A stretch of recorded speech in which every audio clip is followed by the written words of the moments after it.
Всего 500 льготных рецептов ждут своего часа в списке отсроченных. Решить проблему с льготным лекарственным обеспечением в регионе удалось благодаря новой схеме.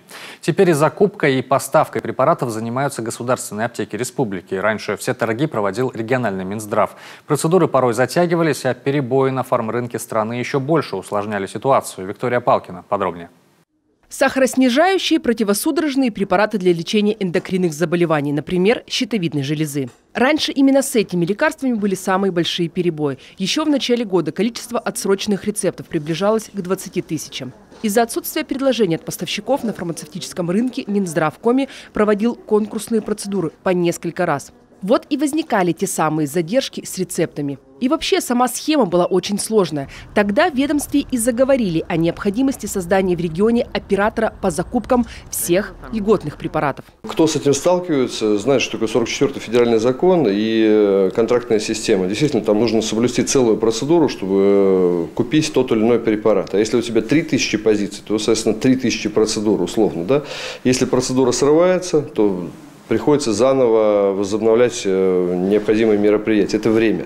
В апреле 22-го депутаты Госсовета поддержали инициативу регионального Минздрава. Тем самым оператором и стали государственные аптеки Республики Коми. С мая именно они занимаются покупкой всех льготных препаратов под чутким контролем профильного ведомства. Такая схема означает, что государственные аптеки закупают препараты, развозят по аптекам, отпускают по рецептам и только после предъявления в Минздрав отпущенных рецептов получают оплату за лекарственный препарат.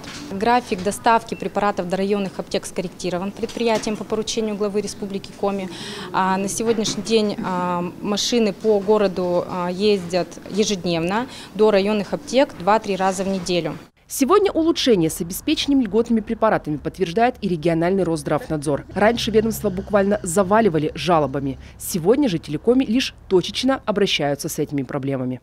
Мы стали получать меньше обращений граждан по сравнению с предыдущими периодами. Если мы раньше могли фиксировать где-то порядка 23-24 обращений в месяц, вот в июле месяце мы получили 9 обращений. Конечно, жалобы будут, проблемы они, может быть, не такого масштаба останутся.